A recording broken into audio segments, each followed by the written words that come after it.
24 में आप सभी का स्वागत है। अब आपको बताते हैं इस वक्त की अहम रिपोर्ट। एक आदेश जो डिस्पैच होने से पहले ही पहुंचा संबंधित विभाग में और उस पर नियमों और कायदों को ठेंगा दिखाकर वरिष्ठता व वेतन वृद्धि पाने अवकाश वाले दिन व्याख्याता ने स्वयं ही ग्रहण किया चार्ज। दरअसल ये मामला ग्वालियर का है। ग्वालियर के बीएड कॉलेज में कार्यरत व्याख्याता मंजू शर्मा को पदोन्नति दिलवाने या फिर यूं कहें कि स्वयं श्रीमती मंजू शर्मा ने सीनियरिटी का फायदा उठाने के मकसद से बीएड कॉलेज ग्वालियर, जिला शिक्षा एवं प्रशिक्षण संस्थान डाइट यानी कि मुरैना एवं राज्य शिक्षा केंद्र भोपाल के द्वारा नियम कायदों को किस कदर तोड़ मरोड़ कर दरकिनार करते हुए इन कारनामों को अंजाम दिया है। एक महिला व्याख्याता द्वारा इस प्रकार के कारनामे को इन दिनों ही संस्थानों के जिम्मेदार अधिकारियों कर्मचारियों की मिलीभगत व सहयोग के बिना अंजाम देना संभव ही नहीं है। इस मामले में नियमों को कैसे ठेंगा दिखाया गया, इस मामले में किस तरीके से अनदेखी की गई, उन्हें कैसे तोड़ा और मरोड़ा गया, ये सब हम आपको बताएंगे। मामला कुछ इस प्रकार है कि 12 अगस्त 2011 में स्कूल शिक्षा विभाग राज्य शिक्षा केंद्र भोपाल के यहाँ से विभागीय पदोन्नति में व्याख्याता पद पर शासकीय शिक्षा महाविद्यालय ग्वालियर में कार्यरत मंजू शर्मा को पदोन्नति देते हुए मुरैना के डाइट कॉलेज में स्थानांतरित किया गया था। इसके बाद अंतिम अवसर के रूप में इन्हें ज्वाइनिंग के लिए एक मौका 20 जुलाई 2012 तक डाइट कॉलेज मुरैना में ज्वाइनिंग के लिए दिया गया था। साथ एक बात पर विशेष जोर दिया गया था कि पदभार ग्रहण करने की तिथि ही वरिष्ठता की तिथि होगी। शेष स्टोरी कुछ इस प्रकार है। 2011 में एक आदेश आए थे, लेक्चरों को सीनियर लेक्चरर पर प्रमोशन मिले थे। उसमें करीब 14 लोगों ने प्रमोशन नहीं लिए थे क्योंकि उनकी पसंद की जगह नहीं मिली थी। राज्य शिक्षा केंद्र भोपाल ने 1 साल बाद 2012 में उनको एक मौका और दिया।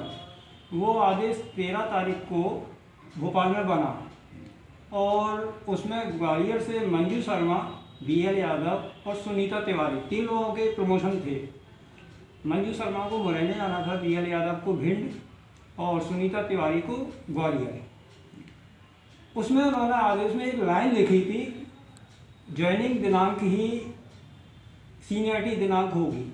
उस टाइम जो प्रिंसिपल थे सीवी लगाते साहब, आदेश वहाँ से 13 तारीख को बना जरूर राज्य शिक्षा केंद्र में, लेकिन शिक्षा महाविद्यालय ग्वालियर में वो 16 तारीख को आवक होगा। तो जब आवक 16 को हो रहा है तो 13 को किस आधार पर उस आदेश के तहत वो रिलीव हुए हैं? इस संबंध में तत्कालीन प्राचार्य ही बता सकते हैं। उस समय किस आधार पर रिलीव हुई ये प्राचार्य ही अवगत करा सकते हैं, क्योंकि प्राचार्य ने अगर मुक्त किया है तो प्राचार्य उत्तरदायी होते हैं। अच्छा, जो रिलीविंग लेटर है ये लोग यहाँ से लेके गए, वो यहाँ जावक रजिस्टर में कहीं एंट्री नहीं है। जी जी। तो क्या बिना जावक में एंट्री करे हुए रिलीविंग लेटर लेके जा सकते हैं? अब इस संबंध में चूंकि जावक रजिस्टर तत्कालीन उस समय का जावक रजिस्टर और वो पत्र चूंकि मेरे संज्ञान में नहीं है, ऐसी स्थिति में इसमें हम कुछ भी कहने की स्थिति में नहीं है। वहाँ जाके ज्वाइनिंग किस आधार पर ले ली जबकि इनके पास अपॉइंटिंग लेटर ही नहीं? वहाँ पर जो ज्वाइनिंग हुई होगी निश्चित रूप से शासकीय आदेश के अनुसार विदाउट रिलीविंग किसी को भी कहीं भी ज्वाइन करने का अधिकार नहीं होता है। तो उस संबंध में उचित होगा कि आप मुरैना प्राचार्य से संपर्क करें। इन्होंने 14 तारीख को मुरैना में ज्वाइनिंग कर लिया, छुट्टी का दिन था, सेकंड सैटरडे का। तो वहाँ अटेंडेंस रजिस्टर पर पीयून के सिग्नेचर है और मंजू शर्मा की सिग्नेचर है, तो क्या संभव है कि पीयून उनको ज्वाइनिंग करा दे? इस संबंध में तत्कालीन प्राचार्य या वर्तमान प्राचार्य से ही संपर्क करें, वही इस संबंध में स्थिति स्पष्ट कर सकते हैं। थोड़ा सा क्लियर करें आपके 14 तारीख सेकंड सैटरडे वाले दिन उन्होंने वहाँ ज्वाइनिंग की। उसके बाद ग्वालियर स्वैच्छिक स्थानांतरण के लिए इन्होंने एक आवेदन बनाया उसी डेट में 14 तारीख में ही, और उसको ग्वालियर आकर ग्वालियर से फॉरवर्ड कराया लकाड़े साहब से, और उसके बाद उसी दिन 14 तारीख को ही भोपाल वो आवेदन चला जाता है। छुट्टी वाला दिन और छुट्टी वाला भी दिन था, इसको जरा विशेष ध्यान दें। और उसके बाद 14 तारीख में ही राज्य शिक्षा केंद्र भोपाल में उस पर विचार हो जाता है, नोट शीट चल जाती है और उसी दिन आदेश रिलीज हो जाता है। क्या संभव है एक ही दिन में इतना सब कुछ होना? शासन के जो आदेश होते हैं उन्हें मानने के लिए सभी शासकीय कर्मचारी बाध्य होते हैं। प्रक्रिया क्या है या क्या निर्धारित है ये राज्य शासन के निर्देश पर ही होती है। यहाँ से 16 तारीख को आदेश आया है और 13 तारीख को वो 14 तारीख को 13 तारीख को ही रिलीव हो गई है वो, जबकि आदेश 16 को आ रहा है, 17 को रिलीव होना चाहिए। 17 को रिलीव होना चाहिए। एक तो ये, दूसरा यहाँ जो रिलीव लेटर है इनका वो कहीं आवक जावक नहीं हुआ है। ये तो फैक्स देखिए, फैक्स से भी और ईमेल से पत्र तत्काल प्राप्त हो जाते हैं, इसलिए ये कहना कि जो रजिस्टर्ड डाक से आया होगा वो आवक हुआ है, ये तत्कालीन प्राचार्य ही बता सकते हैं, चलो ये तो मान ईमेल लिया और कि- फैक्स दोनों ही सुविधाएं उपलब्ध हैं। नहीं मान लिया, एग्री है हम उस चीज से, जी। लेकिन उसकी हार्ड कॉपी क्यों नहीं सबमिट की गई आवक जावक में? अब ये तो मैं नहीं बता सकता हूँ, इसलिए कि वो तत्कालीन प्राचार्य ही आपको अवगत करा सकते क्योंकि हैं। वो तो एक उसके तहत है ना, प्रक्रिया के तहत है कि हार्ड कॉपी जरूरी है। मेल जो आया होगा उसकी कॉपी संबंधित प्राचार्य ने ली होगी और उसी आधार पर कार्रवाई की होगी। फैक्स और मेल से ये पत्र जब प्राप्त हो जाते हैं उसमें कार्रवाई होती है। नहीं सर, फैक्स से या मेल से मान लिया कि आ गया जी, फैक्स से मेल से आने के बाद पहले आवक तो करना पड़ेगा। अभी आज की पोजीशन में मान लीजिए फैक्स से आ गया, लेकिन आवक 16 को हुआ है तो उसको कैसे आप सिद्ध कर पाएंगे कि ये फैक्स से आ गया था? आवक 16 में हुआ है तो माना 16 तारीख का जाएगा वो। नहीं, अब ये आपका जांच का विषय हो सकता है। दूसरी बात ये है कि चलो इन्होंने छुट्टी वाले दिन ज्वाइनिंग कर ली, जी जी, अब ऐसी क्या जल्दी पड़ गई थी कि उसी दिन इन्होंने शैक्षिक मतलब स्थानांतरण का आदेश दे दिया और वहाँ हो भी गया?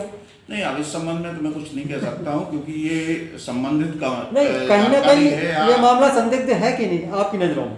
नहीं, मैं इस संबंध में भी कुछ नहीं कह सकता हूँ। शासन स्तर से जो भी निर्णय होते हैं वो हम सभी को स्वीकार होते हैं। किसी मामले को लेकर एक आम व्यक्ति को जहां महीनों सालों दफ्तरों के चक्कर लगाने पड़ते हैं तब जाके उसकी समस्या का समाधान होता है, लेकिन शिक्षा विभाग ग्वालियर और भोपाल राज्य स्कूली शिक्षा केंद्र के द्वारा एक ऐसे कारनामे को अंजाम दिया गया जिसे जानकर शायद आपको यकीन नहीं आएगा।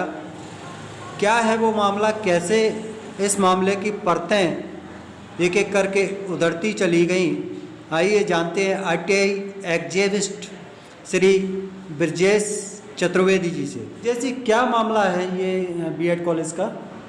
ये स्कूल शिक्षा विभाग ने वर्ष 2011 में अपने कुछ व्याख्याताओं को वरिष्ठ व्याख्याता पद के लिए प्रमोशन दिया था।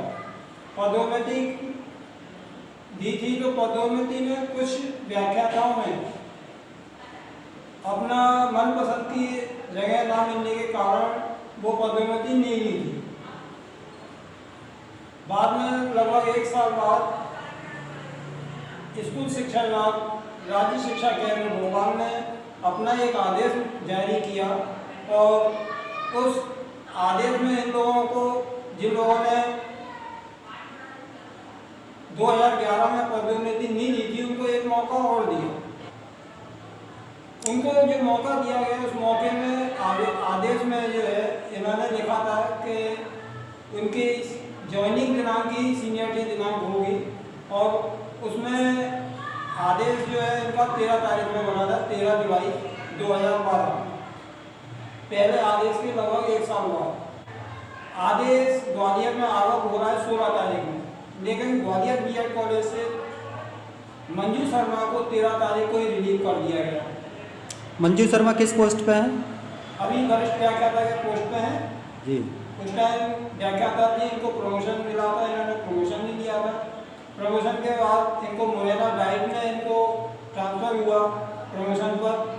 तो ये 13 जुलाई 2012 को आदेश बना और 13 जुलाई को ही ये यहाँ से रिलीव हो गए। ये कैसे संभव हुआ?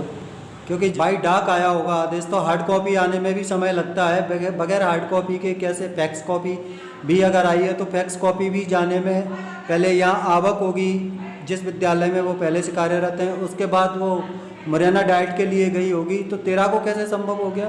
वही तो जब मेरी जानकारी में ये आया तो मैंने आरटीआई के तहत इनसे पूरे दस्तावेज मैंने निकलवाए मुरैना डाइट से, ग्वालियर बीएड कॉलेज से और भोपाल राज्य शिक्षा केंद्र से। मैंने जब दस्तावेज निकलवाए तो उसमें एक से एक परतें खुलती गई। 13 तारीख में जो आदेश बना है वो 16 तारीख में आवक हुआ है। और मान लीजिए फैक्स के माध्यम से या किसी भी माध्यम से 13 तारीख में भी आता है तो वो आदेश जब तक मान्य नहीं होगा जब तक आवक नहीं हो जाएगा। आवक 16 तारीख में हुआ है तो 16 तारीख के बाद ही उस पर ये एक्शन ले सकते थे, लेकिन इन्होंने 13 तारीख को ही मांग कर दिया मुरैना डाइट के लिए। उसके बाद 14 तारीख को सेकंड सैटरडे की छुट्टी थी। जी। तो छुट्टी वाले दिन इन्होंने मुरैना में जाके ज्वाइनिंग कर ली। ये दूसरा शौक दिया आपने कि छुट्टी वाले दिन सेकंड सैटरडे के दिन मुरैना में ज्वाइनिंग कर ली इन्होंने जाके। हाँ। एक तो आवक मतलब 13 को आदेश निकलता है, 13 को ही ये रिलीव हो जाती हैं और 14 को जाके इन्होंने मुरैना डाइट में ज्वाइनिंग ले ली। वो कैसे संभव हुआ? किस सीनियर अधिकारी ने उनको ज्वाइनिंग दिलाई? ये इसके कहीं कोई अंकित नहीं है किसी भी दस्तावेज में कि इनको ज्वाइनिंग किसने कराई। जी। क्योंकि जो स्टाफ अटेंडेंस रजिस्टर मैंने निकलवाया था सूचना के अधिकार के तहत, उसमें से प्रिंसिपल इनके साइन है मंजू शर्मा के और एक पीयून के साइन है, भ्रत के, और इन दोनों के साइन है। इससे ऐसा लगता है कि जैसे भ्रत ने इनको ज्वाइनिंग करा दी हो। क्या ये संभव हो सकता है कि एक भ्रत ज्वाइनिंग दे दे अवकाश वाले दिन? अब जो दस्तावेज बोल रहे हैं उसके अनुसार तो यही लग रहा है कि भ्रत ने ही ज्वाइनिंग कराई है। क्योंकि अगर कोई वरिष्ठ अधिकारी को पदभार ग्रहण कराता तो वो उसके लिए हस्ताक्षर होते। अगर वो उस टाइम विभाग में कहीं उपस्थित हो रहा है तो वो भी हस्ताक्षर करेगा। तो ये तो ऐसा ही लग रहा है कि शायद भ्रत ने इनको ज्वाइनिंग करा दी। क्या भ्रत को इतना पावर है कि वो अवकाश वाले दिन विद्यालय खोल के और किसी को ज्वाइनिंग करा दे? मेरे हिसाब से शासकीय भी किसी संस्थान में इतना पावर व्यक्त तो नहीं होता है। हो सकता है शिक्षा विभाग में इस तरह का वो कि भ्रति जो है पावर रखता हो इतनी। जैसा कि आपने बताया इन्होंने 14 तारीख को ज्वाइनिंग ली और इनका जो लेटर हमें प्राप्त हुआ उसका 14 को ही इन्होंने वहाँ से स्थानांतरण के लिए आवेदन दे दिया। हाँ, तो ऐसी क्या जल्दी थी कि इन्होंने अवकाश वाले दिन ज्वाइनिंग ली और उसके बाद तुरंत वहाँ से स्थानांतरण के लिए भी आवेदन लगा दिया? ये पूरा मामला सिर्फ पदोन्नति के लिए किया गया और 14 तारीख को इन्होंने वहाँ ज्वाइनिंग करने के बाद अपना स्वैच्छिक स्थानांतरण के लिए आवेदन बनाया ग्वालियर के लिए। उसमें इन्होंने अपने बच्चों का जो भी दिखा था कि इनके एजुकेशन की वजह से और जो भी कारण इन्होंने लिखा, तो वो आवेदन उन्होंने 14 तारीख को वहाँ बनाया मुरैना में। उसके बाद ग्वालियर आकर एसपी लगाटे उस टाइम प्रिंसिपल थे ग्वालियर बीएड कॉलेज में, उनसे फॉरवर्ड कराया। फॉरवर्ड कराने के बाद इन्होंने उसी दिन आवेदन को भोपाल भेज दिया RS के। मतलब 14 को ज्वाइनिंग भी ले ली, वहाँ से रिलीविंग के लिए आवेदन भी बनवा लिया, फॉरवर्ड भी करवा के भोपाल भी पहुँच गया। वो भोपाल पहुँच गया, भोपाल पहुँच ही नहीं गया, भोपाल में उस पर विचार हो गया। विचार होने के बाद नोटशीट चल गई। नोटशीट चलने के बाद उसी दिन आदेश भी बन गया 14 तारीख में, और आदेश 14 तारीख में बनने के बाद ग्वालियर के लिए फॉरवर्ड भी हो गया। वाह, ये तो बुलेट की स्पीड से हुआ काम। हाँ, बुलेट की स्पीड से हो गया ये। फिर 14 तारीख को ये आदेश बन गए। वैसे देखा जाता है तो कहीं स्वैच्छिक स्थानांतरण के लिए किसी भी विभाग में 1 से 5 महीने 6 महीने तक लग जाते हैं स्वैच्छिक स्थानांतरण आवेदन में विचार होने में, लेकिन यहाँ कुछ ही घंटों में सब हो गया। और इन्होंने जो है आवेदन जो भेजा स्वैच्छिक स्थानांतरण का, वो कहीं भी भोपाल के राज्य शिक्षा केंद्र भोपाल में कहीं भी आवक पंजी में वो चढ़ा नहीं है। इससे ये लगता है कि इनका आवेदन जो था स्वैच्छिक स्थानांतरण का जो इन्होंने बनाया था वो भोपाल के वरिष्ठ अधिकारियों के सपने में आ गया और उन्होंने सपने में ही उस पर विचार करके और हकीकत में उसको जो है आदेश कर दिया। क्योंकि वो आवक हुआ ही नहीं, आवक ग्वालियर से रिलीव होने का कहीं जावक रजिस्टर में नहीं चढ़ा कि ये यहाँ से जा हुए रिलीव हुई हैं मंजू शर्मा, और डायरेक्ट मुरैना में कहीं आवक नहीं हुआ इनका कि इन्होंने जो है 14 तारीख में यहाँ ज्वाइनिंग दिखाई है, तो उसमें आवक में कहीं नहीं चढ़ा इनका लेटर कि ये वहाँ से रिलीव लेटर लेके आएंगे जो कि मुरैना में आवक होना चाहिए। जो लेटर इनके लिए वहाँ से आदेशित हुआ है वो 16 तारीख को इनको मिला है। हाँ, ये भोपाल से लेटर आदेश जो आया था इनको एक मौका और दिया है, वो 16 तारीख में ही मुरैना में आवक हुआ है, 16 तारीख में ही ग्वालियर में आवक हुआ है। जबकि उसी आदेश के तहत ये 13 तारीख को रिलीव हो गए, इतने दिन पहले ही रिलीव हो गए। कैसे होगा ये वो ही जानते हैं। और जो मुरैना से इनको ट्रांसफर ग्वालियर द्वारा ट्रांसफर हुआ है स्वैच्छिक स्थानांतरण पर, वो आदेश भी 24 तारीख को मुरैना में आवक हुआ है और ये 18 तारीख को वहाँ से रिलीव हो गए। उपस्थिति पंजी में भी इन्होंने हस्ताक्षर कर दिया 18 में। हाँ 18 में करें और 18 को वहाँ से रिलीव हुई है, जबकि आदेश आ रहा है 24 तारीख को। इन्होंने जो एक बात लिखी थी 13 जुलाई 2012 के आदेश में, इनके आवेदनों पर विचार करने के उपरांत इनको एक मौका और दिया गया है। तो वो मैंने जब आरटीआई के तहत निकलवाए दस्तावेज, इनके आवेदन निकलवाए, तो उसमें इनका कहीं भी आवेदन नहीं है कि हमको एक मौका और दिया जाए। जब इन्होंने आवेदन ही नहीं किया तो पहली बात तो यही आती है कि इनको मौका क्यों दिया गया। इन्होंने तो आवेदन ही नहीं दिया, इनका आवेदन ही नहीं है वहाँ। आवेदन जो 54 लोगों में से 10-12 लोगों ने नहीं दिए थी पदोन्नति, उन लोगों के आवेदन थे, उसमें भी कहीं भी ये नहीं लिखा था कि हमने ज्वाइनिंग कर ली है और हमको ज्वाइनिंग नहीं कर पा रहे हैं और हमको बाद में मौका दिया जाए। सिर्फ उन्होंने एक्सटेंशन मांगा था, 2 या 3 दिन का एक्सटेंशन मांगा था उसमें, कि हम 2-3 दिन बाद ज्वाइन कर लेंगे, इस तारीख तक हम ज्वाइन नहीं कर पा रहे हैं। मामले को कितने सुनियोजित तरीके से अंजाम दिया गया, लेकिन यहाँ एक मात खा गए कि एक ही दिन में ज्वाइनिंग, फिर रिलीविंग और फिर ट्रांसफ़र जैसे कारनामे इन्होंने कभी सोचा नहीं था कि ये मीडिया के सामने भी आ जाएंगे। लेकिन एक चीज़ समझ में नहीं आ रही है कि इसके पीछे कारण क्या रहे, इस कारनामे को करने के पीछे। इस कारनामे के पीछे कारण यही है कि इन लोगों को शिक्षा विभाग में अभी यही चल रहा है कि अपने लोगों को जो है पसंदीदा जगह पर भेजना, शिक्षा के ऊपर किसी का ध्यान नहीं जा रहा है कि शिक्षा का स्तर कहाँ जा रहा है।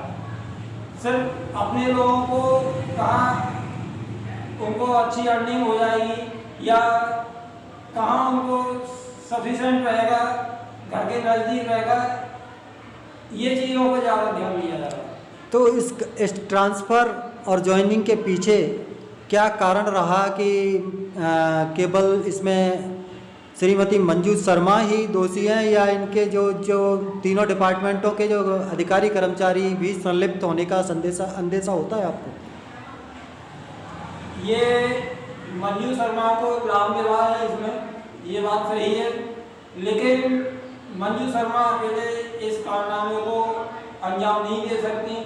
इसमें ग्वालियर से लेकर भोपाल तक का इनका पूरा ऑफिस स्टाफ, वरिष्ठ अधिकारी संलग्न है इस कारनामे में, और सभी के मिलजुल कर ये सभी के द्वारा मिलजुल कर ये कारनामा किया गया है। ये तो ग्वालियर का ही एक मामला मेरे नॉलेज में आया है। इस तरह के अगर देखा जाए तो पूरे मध्य प्रदेश में और भी मामले निकलेंगे शिक्षा विभाग में, और इन्हीं के टाइम के वो मामले निकलेंगे।